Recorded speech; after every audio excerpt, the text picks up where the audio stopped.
தந்தை மகன் தூயாவின் பெயராலே ஆமேன். லூக்கா எழுதிய நற்செய்தி வாசகம் அதிகாரம் 2 இறை வசனங்கள் 22 முதல் 40 முடிய.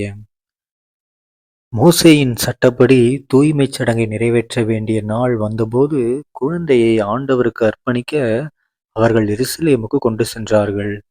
ஏனெனில் ஆண் தலைப்பேறு அனைத்தும் ஆண்டவருக்கு அர்ப்பணிக்கப்படும் என்று அவருடைய திருச்சட்டத்தில் எழுதியுள்ளது. அச்சட்டத்தில் கூறியுள்ளவாறு இரு மாடப்புறாக்கள் அல்லது இரு புறா குஞ்சுகளை அவர்கள் பலியாக கொடுக்க வேண்டியிருந்தது. அப்போது எருசலேமில் சிமியோன் என்னும் ஒருவர் இருந்தார். அவர் நேர்மையானவர், இறைப்பற்று கொண்டவர், இஸ்ரேலுக்கு வாக்களிக்கப்பட்ட ஆறுதலை எதிர்பார்த்திருந்தவர். தூய ஆவியை அவர் பெற்றிருந்தார். ஆண்டவருடைய மெசியாவை காணும் முன் அவர் சாகப் போவதில்லை என்று தூய ஆவியால் உணர்த்தப்பட்டிருந்தார். அந்த ஆவியின் தூண்டுதலால் அவர் கோவிலுக்கு வந்திருந்தார். திருச்சட்ட வழக்கத்திற்கு ஏற்ப செய்ய வேண்டியதை குழந்தை இயேசுவுக்கு செய்து முடிக்க பெற்றோர் அதனை உள்ளே கொண்டு வந்தபோது சிமியோன் குழந்தையை கையில் ஏந்தி கடவுளை போற்றி, ஆண்டவரே, உமது சொற்படி உம் அடியான் என்னை இப்போது அமைதியுடன் போகச் செய்கிறீர். ஏனெனில் மக்கள் அனைவரும் காணுமாறு நீர் ஏற்பாடு செய்துள்ள உமது மீட்பை என் கண்கள் கண்டு கொண்டன. இம்மீட்பே பிற இனத்தாருக்கு வெளிப்பாடு அருளும் ஒளி. இதுவே உம் மக்களாகிய இஸ்ரேலுக்கு பெருமை என்றார். குழந்தையை குறித்து கூறியவை பற்றி அதன் தாயும் தந்தையும் வியப்புற்றனர். சீமியோன் அவர்களுக்கு ஆசி கூறி அதன் தாயாகிய மரியாவை நோக்கி, இதோ இக்குழந்தை இஸ்ரேல் மக்களுள் பலரின் வீழ்ச்சிக்கும் எழுச்சிக்கும் காரணமாக இருக்கும், எதிர்க்கப்படும் அடையாளமாகவும் இருக்கும். இவ்வாறு பலருடைய மறைவான எண்ணங்கள் வெளிப்படும். உமது உள்ளத்தையும் ஒரு வாள் ஊடுருவி பாயும் என்றார். ஆசேர் குலத்தைச் சேர்ந்த பானுவெலின் மகளாகிய அன்னா என்னும் இறைவாக்கினர் ஒருவர் இருந்தார். அவர் வயது முதிர்ந்தவர். மணமாகி 7 ஆண்டுகள் கணவரோடு வாழ்ந்த பின் கைம்பெண் ஆனவர். அவருக்கு வயது 84. அவர் கோவிலை விட்டு நீங்காமல் நோன்பிருந்து மன்றாடி அல்லும் பகலும் திருப்பணி செய்து வந்தார். அவரும் அந்நேரத்தில் அங்கு வந்து கடவுளை புகழ்ந்து எருசலேமின் மீட்புக்காக காத்திருந்த எல்லாரிடமும் அக்குழந்தையை பற்றி பேசினார். ஆண்டவருடைய திருச்சட்டப்படி எல்லாவற்றையும் செய்து முடித்த பின்பு அவர்கள் கலிலேயாவில் உள்ள தங்கள் ஊராகிய நாசரேத்துக்கு திரும்பிச் சென்றார்கள்.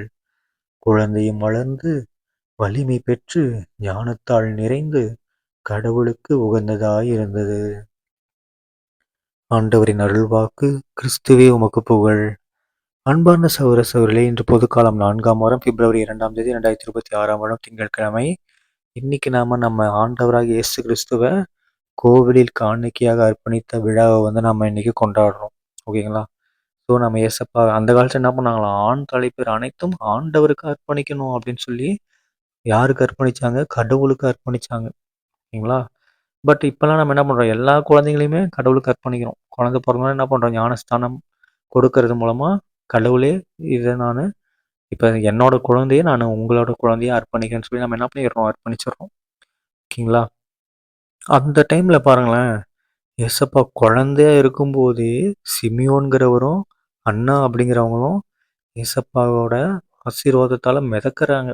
அப்படியே தூயாவியால் ஆட்கொள்ளப்பட்டு அவங்க எல்லாரும் அப்படியே எவ்வளோ ஹாப்பியாக இருப்பாங்க நினச்சி பாருங்க. கடவுளையே குழந்தையா இருக்காரு, அவர் குழந்தை என்கிட்ட இருக்கும்போது எப்படி இருக்கும்னு நினச்சி பாருங்க. ஸோ அவங்களுக்கு கடவுள் வெளிப்படுத்தி இருக்கிறாரு. ஏன்னா அவங்க எல்லாரும் காத்திருந்தாங்க, கடவுளுக்காக காத்திருந்தாங்க, நல்லவர்களாக இருந்தாங்க, நேர்மையானவர்களாக இருந்தாங்க. ஓகேங்களா? நோன்பிருந்து பாருங்க, அண்ணா அப்படிங்கிறவங்க பாருங்க, நம்ம இந்த காலத்துல கடவுள் ஏதாவது ஒரு சின்னதா நமக்கு ஏதாவது ஒன்று பண்ணிட்டாருன்னா நம்ம உடனே கடவுளை விட்டு போயிடுறோம். ஆனா அவங்க மனமாகி கணவரை இழந்த பின்னாடியும் அவங்க என்ன பண்ணாங்களாம், கோவில்லையே இருந்து கோவிலை விட்டு நீங்காம நோன்பிருந்து மன்றாடினாங்களாம், அல்லும் பகலும் திருப்பணி செஞ்சாங்களாம். அந்த நாளை பாருங்க, கடவுளை காணக்கூடிய வாய்ப்பு கிடைச்சிருக்கு. ஓகேங்களா? ஸோ நாமளும் என்ன பண்ணலாம், பயங்கரமா நம்ம ஏசப்பாவோட அன்புல இருந்தோம் அப்படின்னா கண்டிப்பாக நமக்கும் ஏசப்பா என்ன பண்ணுவாரு, மிகப்பெரிய அற்புதங்களை செய்வார். எவ்வளோ வருஷம் ஆனாலும் பரவாயில்ல, அவர் நமக்கு அற்புதங்களை செய்தே தருவார். சரிங்களா? தந்தை மகன் தூயாவின் பெயராலே ஆமேன். இயேசுவுக்கு புகழ், இயேசுவுக்கு நன்றி, மரியே வாழ்க, இயேசுவின் ரத்தம் ஜெயம். ஹல்லேலூயா. Praise the Lord.